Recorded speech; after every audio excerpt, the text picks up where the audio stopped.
Hello everyone, আমরা আলোচনা করতেছিলাম ইনফরমেশন সিস্টেমের বিভিন্ন ইউজ এবং ইনফরমেশন সিস্টেম কোন কোন পার্সপেক্টিভ আমাদের অর্গানাইজেশন ইউজ হচ্ছে এবং কিভাবে আমরা বেটার ইনফরমেশন অ্যাটেন্ড করতে পারি এবং সেগুলো কিভাবে আমাদের অর্গানাইজেশনাল বিজনেস পার্সপেক্টিভে আমরা সেগুলো ইউজ করতে পারি। এরপরে আমরা মোটামুটি মোরালেস আলোচনা করতেছিলাম। আজকে আমরা দেখব কিছু ক্যারেক্টারিস্টিক যেগুলো ইনফরমেশনকে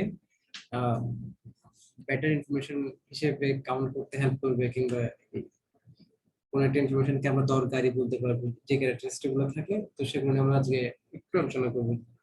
এখানে কিছু পয়েন্ট দেওয়া আছে যেগুলো আমি এলাবোরেটলি আলোচনা করবো। পয়েন্টগুলো আমরা একটু ফার্স্ট গো থ্রু করি। ফার্স্ট পয়েন্ট আমরা দিতে হচ্ছে অ্যাকুরেট, দেন কমপ্লিট, দেন কস্ট এফেক্টিভ, এভাবে কয়েকটা পয়েন্ট দিতে পারছি। আসলে বেসিক্যালি এই জিনিসগুলো কি মিন করতেছে, যে এই ওয়ার্ডগুলো দ্বারা কি বোঝাচ্ছে, সেগুলো যদি আমরা একটু বুঝতে চাই তাহলে প্রথম যে ক্যারেক্টারিস্টিকটা আমরা সেখানে দিতে পারছি সেটা হচ্ছে অ্যাকুরেসি কিংবা অ্যাকুরেট। একটা ইনফরমেশনকে অবশ্যই অ্যাকুরেট হতে হবে, এটার মধ্যে ভুল ভ্রান্তি থাকা যাবে না। যদি ভুল ভ্রান্তি থাকে দেন ইনফরমেশনটা আমরা ইউজ করতে পারতেছি না, আমাদের যে পার্সপেক্টিভে আমরা সেটা ইউজ করতে যাচ্ছি সেই পার্সপেক্টিভে ইউজ করতে পারতেছি না। এটা মাস্ট বি এমন হতে হবে যেটা free from errors and mistakes. যদি এটার মধ্যে কোনো এরর কিংবা মিস্টেক থাকে দেন আমরা আমাদের যে পারপাসে সেটা ইউজ করতে চাইবো সেটা প্রপারলি সার্ভ হবে না। যদি সেটা সার্ভ না হয় তাহলে আমাদের অর্গানাইজেশনাল সাকসেসটা হয়তো আসবে না। ওই ইনফরমেশনকে ইউজ করে যে ডিসিশনটা আমরা নিয়েছি সেটা হয়তো ভুল হতে পারে। একটা এক্সাম্পল দিই, ধরেন আপনার ওয়্যার হাউসে 5টা চকলেট ছিল যেগুলো আপনি সেলস ডিপার্টমেন্টে সেন্ড করছেন, আর ওই চকলেটগুলো প্রত্যেকটার প্রাইস ছিল 5 টাকা করে। এখন আপনার ক্যাশে কত টাকা আছে সেটা আপনার জানা লাগতেছে। এখন আপনার কাছে দুটো ইনফরমেশন আছে, 5টা চকলেট আর প্রত্যেকটা 5 টাকা করে প্রাইস। এখন তাহলে ইনফরমেশনটা যদি আমি ইনফরমেশন সিস্টেমকে এভাবে পাঠাই 5 + 5, তাহলে আমার আনসার আসছে 10, which is wrong। এখন আমার এটার বেসিসে তো ডিসিশন নেওয়া যাবে না, আমার ডিসিশন নিতে হবে এটা অ্যাকচুয়ালি কি মিন করছে এবং ওইটা অ্যাকুরেট আছে নাকি। এখন আমার যদি ইকুয়েশনটা এরকম হয়তো 5 মাল্টিপ্লাইজ বাই 5 দেন আসলে 25, যেটাই আসলে এক্সাক্ট ইনফরমেশন ছিল যে আমার 25 টাকা ক্যাশে আছে। কারণ সেল হওয়ার পরে যে অ্যামাউন্টটা ছিল আমার সেটা জানা দরকার ছিল, কিন্তু আমি ওখানে যে ফর্মুলাটা ইউজ করছি সেটা ছিল ভুল। 5 + 5 দিছি, যেটা অবভিয়াসলি ভুল ছিল, ওই ইনফরমেশনটা আমার দরকার ছিল না। যদিও সেখানে অ্যামাউন্ট গুলো ঠিক আছে, বাট ফর্মুলার যেটা হওয়া দরকার ছিল সেটা না দিয়ে আমি একটা ভুল ফর্মুলা দিছি, যার কারণে আমার ইনফরমেশনটা অ্যাকুরেসিকে হার্ম করছে। তো এটা অ্যাকুরেট ইনফরমেশন আসে না, যার কারণে আমি ওই ইনফরমেশনটা ইউজ করতে পারছি না। তো সেটা ইউজ করতে হলে আমার ফর্মুলা ঠিক করতে হবে।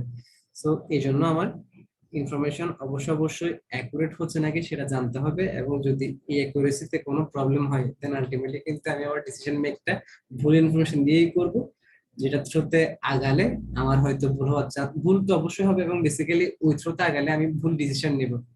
ঠিক আছে?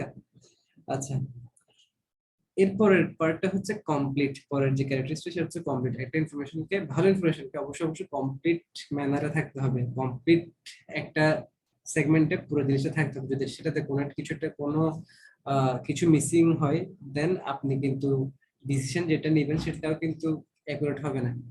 বুঝতে পারছেন? ধরেন একটু আগে যে এক্সাম্পলটা দিলাম যে আমার 5টা চকলেট ছিল, প্রতিটা কস্ট ছিল 5 টাকা করে। এখন ধরেন আমি এখানে আরেকটা শর্ত লাগাইলাম যে এখানে একটা চকলেট নষ্ট ছিল, ধরলাম ওই চকলেটটা ধরেন কোনো সামহাউ ডিফেক্ট ছিল কিংবা নষ্ট ছিল, ওটা ইনফরমেশনটা আমি ইউজ করলাম না, এবং ওই চকলেটটা সামহাউ ইউজও হয় না, ওটা সেলও হয় না। না, এটা এভাবে দিই যে ওটা সেল হয়েছে কিন্তু ওটা রিটার্ন আসছে, যে 5 টাকা ব্যাগ আসছে। এই আমার পুরো কমপ্লিট সিনারিওটা আমি এভাবে দিচ্ছি। তখন কি হবে দেখেন, আপনার সেল ঠিকই 25 ছিল, বাট এটা যে ব্যাগ আসছে 5 টাকা যে আবার ব্যাগ আসলো, এই জিনিসটা ধর আমি সামহাও আমার পুরো ইনফরমেশন রাখলাম না। আমার পুরো ইনফরমেশনটা হওয়া ছিল 25 - 5 20, এই ইনফরমেশনটা আমার থাকার কথা ছিল, এটাই আসলে কমপ্লিট ইনফরমেশন হওয়ার কথা ছিল।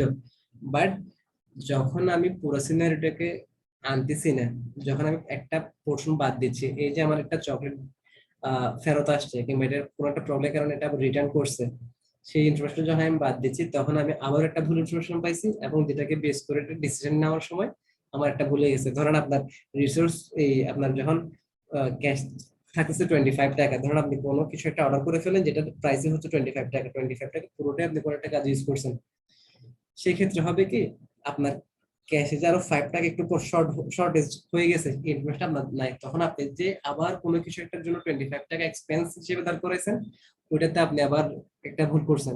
তো ওইটার জন্য আপনার আবার কোন একটা প্রবলেম দেখা যাচ্ছে। আমি এই যে এক্সাম্পল গুলো দিচ্ছি, এগুলা যে অ্যামাউন্টে দিচ্ছি রিয়েল লাইফে কিন্তু এরকম না, রিয়েল লাইফে অ্যামাউন্ট গুলো বিশাল বিশাল হবে, দেখা যাচ্ছে 5 মিলিয়নই হচ্ছে, বুঝতে পারছেন? আমি যেটা 5 টাকা বলছি সেটা দেখা যাচ্ছে 5 মিলিয়ন। তো তখন কিন্তু আসলেই একটা মানে বিশাল ঢাকা কিন্তু আপনার অর্গানাইজেশন খাবে, জাস্ট আপনার একটা প্রপার ইনফরমেশন মিসিং এর কারণে।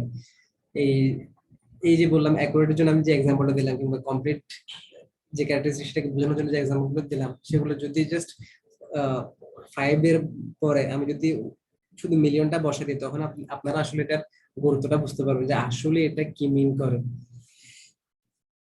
এটা গেল কমপ্লিট হওয়ার যে ক্যারেক্টারিস্টিক, সেটা যে আমার অবশ্যই অবশ্যই ইনফরমেশনকে কমপ্লিট হতে হবে, কোনো কিছু মিস দেওয়া যাবে না। তাহলে আমরা ফার্স্টে কি দেখতে পাচ্ছি, এটাকে মাস্ট বি অ্যাকুরেট হতে হবে, এবং সেকেন্ডলি এটাকে অবশ্যই অবশ্যই কমপ্লিট হতে হবে, আমাদের কোনো পোর্শনকে মিস দেওয়া যাবে না।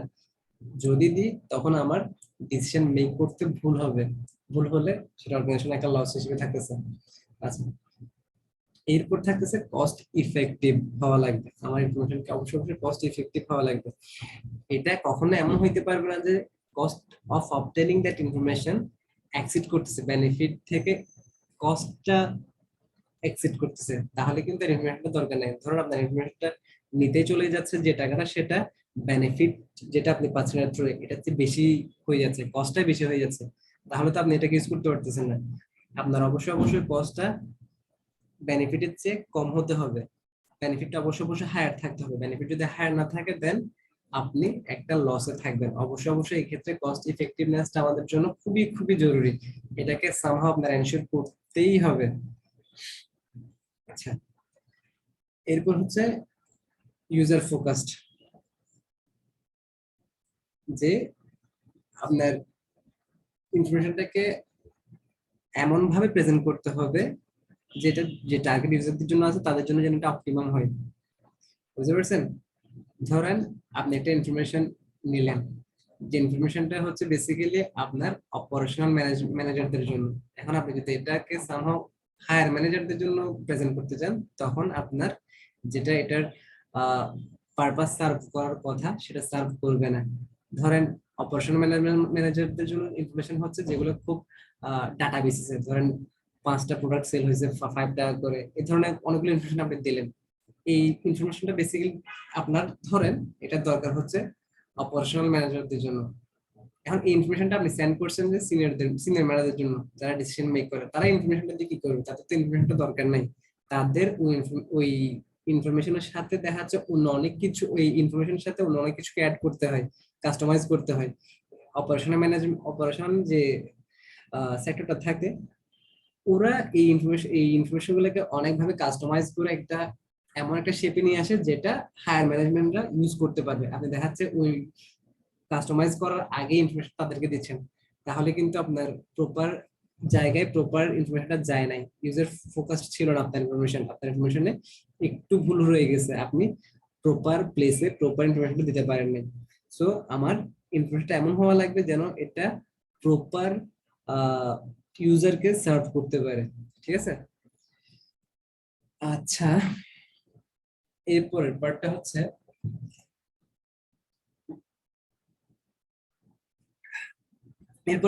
রিলেভেন্স।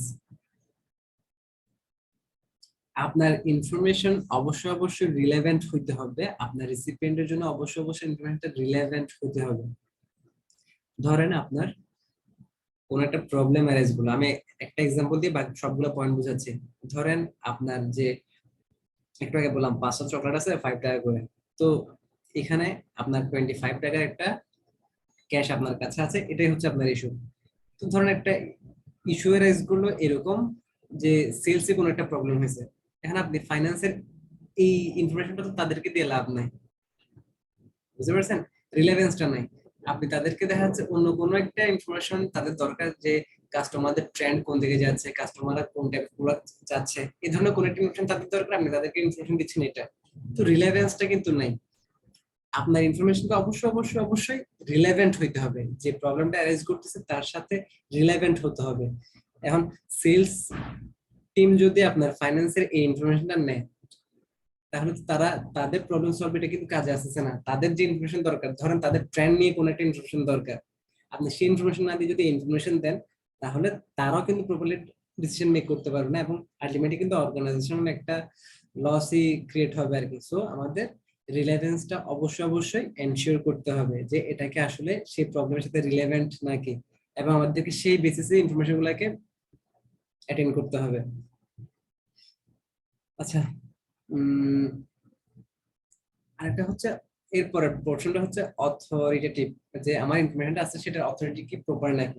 ধরেন একটু আগে যেটা বললাম, যে ইনফরমেশনটা কি প্রপার সোর্স থেকে আসছে নাকি, যে যে সোর্সের ইনফরমেশনটা দেওয়ার কথা তারাই কি আমাকে ইনফরমেশনটা দিচ্ছে নাকি, সেটা আমার এনশিওর করতে হবে প্রপারলি। ধরেন আপনার ইনফরমেশন দরকার সেলস এর টিম থেকে, আপনার ইনফরমেশনটা আসছে ফাইন্যান্সের টিম থেকে, ওই মুহূর্তে আপনার ফাইন্যান্সের টিমের ইনফরমেশনটা দরকার নাই ধরলাম, তাহলে আপনি যে অথরিটিটা আছে সেটাকে আপনি প্রপারলি মেনটেন করতে পারছেন নাকি, সেটা হচ্ছে কথা। যদি আপনি সেটা মেনটেন করতে না পারেন তাহলে আপনার ভুল হবে এবং আপনার ইনফরমেশনটা প্রপার হচ্ছে না। সো কোন অথরিটি আপনাকে ইনফরমেশন দিচ্ছে সেটা কিন্তু প্রপার হতে হবে। এটা রিলেভেন্স যদি না থাকে, দেন আপনার ইনফরমেশনের গুরুত্বটা থাকতেছে না এবং ইনফরমেশনটা ব্যাড ইনফরমেশন হিসেবে কাউন্ট হবে। ধরেন আপনাকে ট্রেন্ডের জন্য যে ইনফরমেশনটা আপনি চাচ্ছেন সেটা আপনাকে ফাইন্যান্স টিম থেকে আপনাকে ধরো কোনো একটা ইনফরমেশন দিচ্ছে, তার মানে কি আপনি সোর্সটা প্রপার পান নাই। আপনার সোর্স হওয়ার দরকার ছিল সেলস টিমটা, এখন আপনি সোর্স পাইছেন যে ফাইন্যান্স টিম থেকে একটা ইনফরমেশন আসলো, এটা সোর্স তো ফাইন্যান্স টিম হওয়ার কথা না, এটা সোর্স হওয়ার কথা ছিল সেলস টিম যারা ট্রেন্ডের সম্বন্ধে জানবে।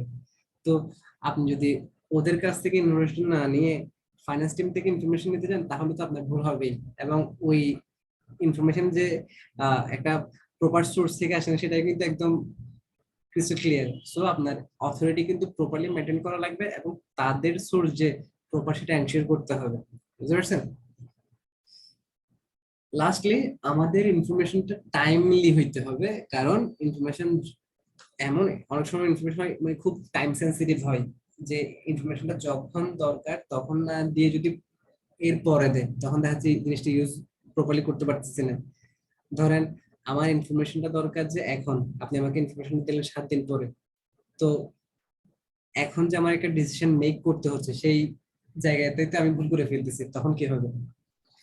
তখন আমার একটা অর্গানাইজেশনাল কি বলা যায় হ্যাসেল ক্রিয়েট হয়ে যাচ্ছে, যে যে ইনফরমেশন রিয়েল টাইম যে ইনফরমেশন আমার যখন দরকার হচ্ছে তখন আমি পাচ্ছি না, এবং পরে গিয়ে দেখা যাচ্ছে আমি ইনফরমেশন ঠিকই পেলাম কিন্তু তখন তো আমার সেটা ইউজ নেই।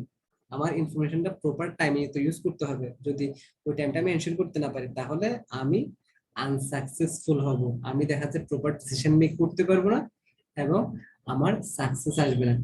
এই সবগুলা ব্যাপার একটা জায়গায় গিয়ে হিট করবে, সেটা হচ্ছে আমি বেটার কম্পিটিটিভ অ্যাডভান্টেজ কিন্তু সামহাও পাচ্ছি না।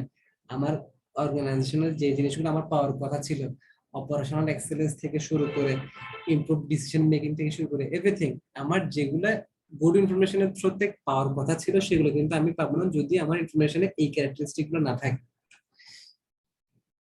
এটা হচ্ছে মোটামুটি আমরা এটার গুরুত্ব নিয়ে আলোচনা করতেছি। আচ্ছা, বেসিক্যালি এই এখন যে জিনিসগুলো বললাম সেগুলো একটা পয়েন্টের দিকে আমাদেরকে নিয়ে যাচ্ছে, সেটা হচ্ছে আমার অর্গানাইজেশন যে ভ্যালুটা সেটাকে ইনক্রিজ করতে আমাকে হেল্প করবে।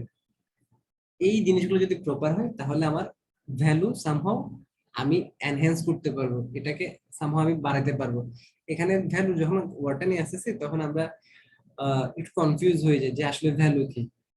আচ্ছা, যদি আমি আপনাদেরকে জিজ্ঞেস করি যে ভ্যালু কি, তাহলে ইন এ ওয়ার্ড আপনারা কি বলবেন? একটু যদি মাথা খাটান যে আসলে ভ্যালু কি। ভ্যালু হচ্ছে বেসিক্যালি একটা প্রোডাক্ট থেকে আপনি কি বেনিফিট পাচ্ছেন, এবং আহ, যদি ওটা অ্যাটেইন করতে হ্যাসেল ফেস করতে হয়, ওই হ্যাসেলটা কি আপনার বেনিফিটের চেয়ে বেশি হচ্ছে নাকি, এটাই। যদি বেনিফিট হ্যাসেলের চেয়ে বেশি হয় দেন আপনি ওই জিনিসটা নিতে চাচ্ছেন, আর যদি হ্যাসেলটা বেশি হয়ে যায় তাহলে কিন্তু আপনি প্রোডাক্টটা নেবেন না। সো বেসিক্যালি ভ্যালু হচ্ছে আপনার প্রোডাক্টের যে বেনিফিটটা আপনি এনজয় করবেন এবং ওটার জন্য আপনি কি পরিমাণ হ্যাসেল নিতে রাজি আছেন, এটা হচ্ছে বেসিক্যালি ভ্যালুকে ইন্ডিকেট করতেছে। ধরেন একটা অ্যালপেনলিবেল চকলেটের দাম হচ্ছে ধরেন 1 টাকা, তার মানে কি আপনি টেস্টটা 1 টাকার মূল্যের টেস্ট আপনি এটা এনশিওর করতেছেন। এটার সাথে আরেকটা আমি আহ, কি বলা যায়, আরেকটা ভ্যালু অ্যাড করে দিলাম এই চকলেটের সাথে। ধরুন এটা মিন্ট একটা টেস্ট দিচ্ছে, যে এটার ফ্লেভারটা আপনার খুব সুন্দর একটা স্মেল দিবে। তো এটার জন্য এটার প্রাইসটা আমি দ্বিগুণ করলাম, যে 2 টাকা করে দিলাম। দেখা যাচ্ছে তখনও কিন্তু মানুষজন এটা নিচ্ছে। তার মানে কি আপনি বেনিফিট পাচ্ছেন প্রোডাক্ট থেকে, 2 টাকার বেনিফিট আপনি এটার জন্য দিতে রাজি আছেন, যে আমি এটার জন্য এই 2টা বেনিফিটের জন্য, ভালো টেস্ট ভালো স্মেল, এই দুটোর জন্য আমি 2 টাকা পর্যন্ত দিতে রাজি আছি। বাট যদি এমন হয় যে এই প্রোডাক্টটা এমন একটা জায়গায় আপনি সেল করতেছেন যেখানে যেতে আমার 3 টাকা খরচ হয়ে যাচ্ছে, তাহলে কি আপনি প্রোডাক্ট নিচ্ছেন? না, নিচ্ছেন না। কারণ এই হ্যাসেলটা আপনি দিতে চাইবেন না, আপনার কস্টটাও সামহাও এক্সিস্ট করতেছে, প্লাস ওইখানে যাওয়ার যে হ্যাসেলটা এটাও কিন্তু আপনি নিচ্ছেন না। তার মানে কি আপনার ভ্যালুটা হইতে হবে এমন যে বেনিফিটটাকে আপনি নেওয়ার জন্য খরচ করতে রাজি আছেন, যে আমি এই বেনিফিটটার জন্য এটা করতে রাজি। কিন্তু অনেক প্রোডাক্ট সব এমন হবে, আপনার ধরো কোথাও ড্রাইভ করে যেতে হচ্ছে ওই প্রোডাক্ট নেওয়ার জন্য, কিন্তু আপনি ঠিকই যাবেন সেখানে, কারণ ওইটার ভ্যালু আপনার কাছে অত বেশি ইম্পর্টেন্ট, আপনি এটার জন্য হ্যাসেলও নিতে রাজি আছেন। সো বেসিক্যালি ভ্যালুটাকে আমরা কস্ট পার্সপেক্টিভে না দেখে এভাবে দেখবো যে এটার জন্য আমি আসলে কি কি বা বাদ দিতে রাজি আছি, কিংবা এটার থেকে আমি কি বেনিফিট পাচ্ছি, এটার বিনিময়টাকে আমি বেসিক্যালি ভ্যালু হিসেবে দেখবো। আচ্ছা, তো ভ্যালু চেইনকে আমার এনহ্যান্স করার জন্য বেটার ইনফরমেশন সোর্স দরকার, এবং ইনফরমেশন গুলোকে আমি সামহাউ প্রপারলি যেন ইউজ করতে পারি সেটা এনশিওর করা দরকার। এখানে আমাদের অনেকগুলো অ্যাক্টিভিটিস থাকে টু এনহ্যান্স আওয়ার ভ্যালু, যেখানে প্রাইমারি অ্যাক্টিভিটিস সাপোর্ট অ্যাক্টিভিটিস দুটাকে আমরা ভাগ করতেছি। প্রাইমারি অ্যাক্টিভিটিস হচ্ছে যেগুলো খুবই বেসিক, ধরেন আপনার কোম্পানির অপারেশন, মার্কেটিং, সেলস, আপনার ধরেন সার্ভিস, তারপরে কি হতে পারে আপনার ট্রান্সপোর্টেশন, লজিস্টিক, এই পার্টগুলো হচ্ছে আপনার কোম্পানির জন্য প্রাইমারি অ্যাক্টিভিটিস। এখন এগুলাকে সাপোর্ট করার জন্য কিছু অ্যাক্টিভিটিস আছে, যে এই প্রাইমারি অ্যাক্টিভিটিস গুলাকে আমি সাপোর্ট করব কিছু অ্যাক্টিভিটিস দ্বারা। সেটা কি হতে পারে, ধরেন আপনার হিউম্যান রিসোর্স হতে পারে, আপনার টেকনোলজিক্যাল ডেভেলপমেন্ট হতে পারে, ইনফ্রাস্ট্রাকচার হতে পারে, আহ এই তো এগুলাই তো, যে মোরলেস আপনি কিভাবে আপনার প্রাইমারি অ্যাক্টিভিটিস কে সার্ভ করতেছেন। আপনার যখন বেটার একটা সোর্স থাকতেছে, আপনার যখন বেটার একটা ইনফরমেশন সিস্টেম আপনি জেনারেট করতেছেন, ওভারঅল আপনি এই জায়গাগুলোতে আপনার অর্গানাইজেশনাল বেটারমেন্টটাকে এনশিওর করতে পারবেন, যার থ্রুতে আপনি সামহাউ একটা ভালো গ্রোথ পাচ্ছেন। সো মোরলেস আমরা আজকে এই নেসেসিটি গুলো দেখতেছি, যে ইনফরমেশন সিস্টেমকে আমরা কোন পার্সপেক্টিভে ইউজ করতেছি এবং কিভাবে আমাদের সেখানে ভ্যালু এডিশন হচ্ছে সেগুলো আমরা দেখতে পাচ্ছি। আচ্ছা, এই যে একটু আগে যে বললাম ক্যারেক্টারিস্টিক এর কথা, এই ক্যারেক্টারিস্টিক গুলো যদি প্রপার হয় সামহাউ এগুলা আমার ডিসিশন মেকিং কে হেল্প করবে, যেটা আমার অর্গানাইজেশনাল ভ্যালু এডিশনে হেল্প করবে। সো ওভারঅল গ্রোথটা আমার বেটার হচ্ছে। আচ্ছা, আজকে মোরলেস এতটুকুই থাকলো, আমরা নেক্সট ক্লাস থেকে এখান থেকে কন্টিনিউ করবো ইনশাআল্লাহ। টিল দেন সবাই ভালো থাকবেন, আসসালামু আলাইকুম।